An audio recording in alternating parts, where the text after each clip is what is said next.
Pwede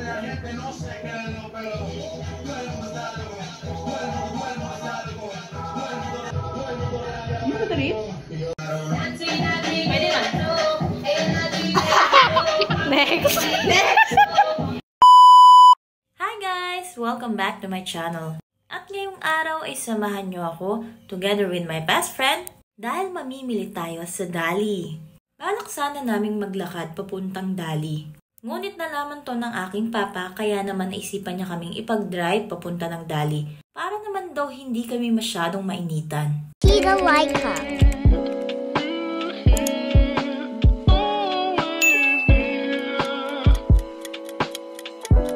Actually, nakapamili na ako before sa Dali. Itong Dali na to, malapit sa amin, ay bago lamang po. Magandang mamili dito dahil aircon. So, hindi kayo maiinitan. Tapos, mura pa ang bilihin.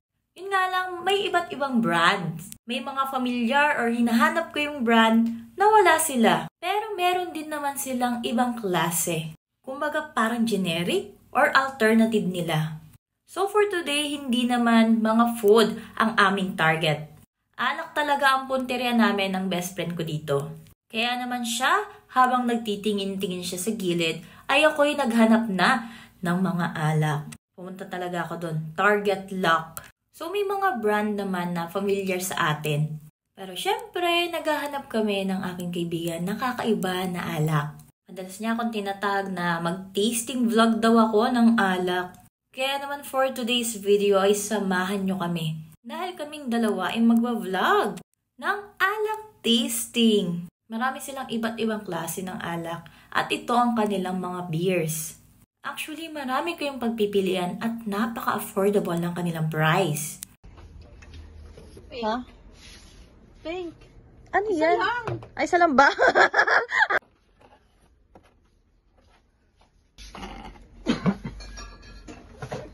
Hindi. Una na nga siya.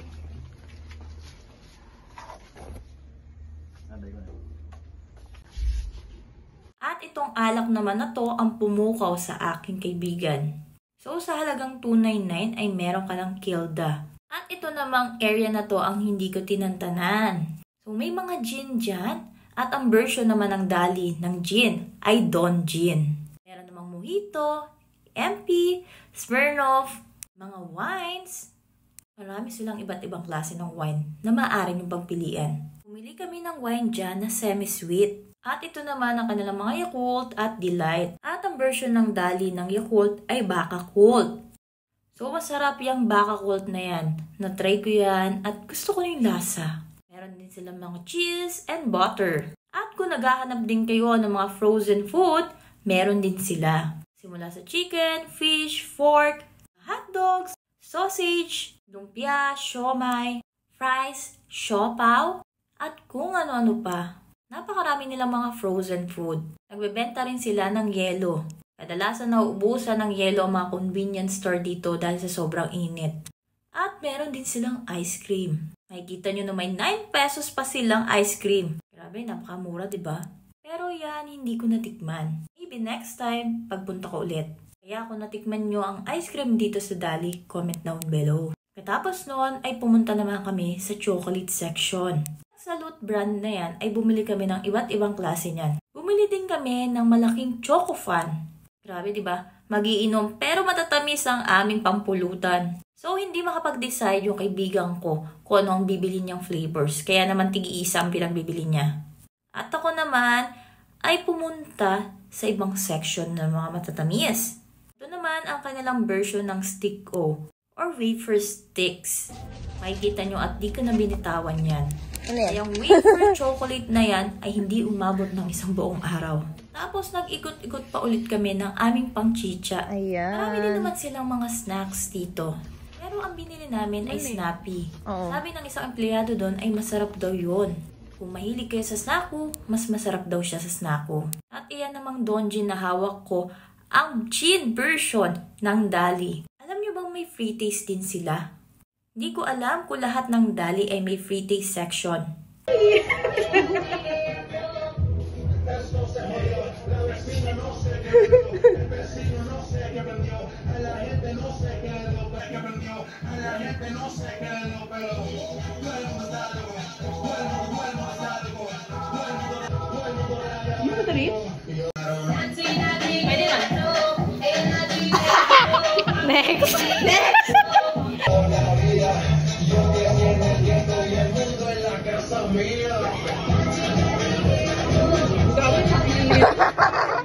Ang pupusin.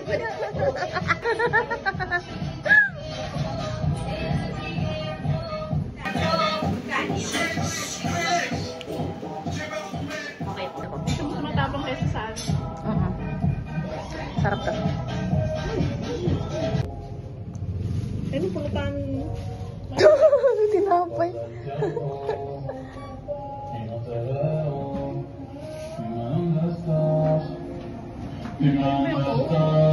Coke. Strict siya kaysa dito. Okay naman siya. Parang matabang siya ng konti, no? Parang mas trip ko to. Mas feel na feel mo yung root beer dito. Dito hindi.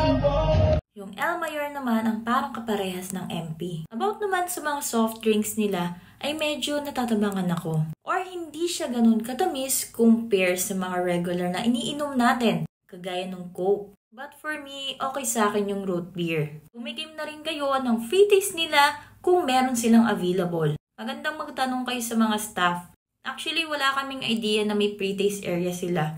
Yung staff lang nila ang nagsabi. Ito naman best friend ko ay chinek niya yung mga cut ng manok. Kasi may mga half portion na sila. So nag-window shopping lang talaga kami ng mga frozen foods. Ang binili namin dyan ay hotdog at french fries. By the way, they accept GCash payment. Nung una kasi bumili ako sa Dali ay wala pa silang GCash payment. Mabuti na lang at meron na sila. About naman sa ating alak tasting vlog, abangan nyo ang ating susunod na upload. So, ang masasabi ko lang dyan ay lahat ng yan ay masarap. Uy!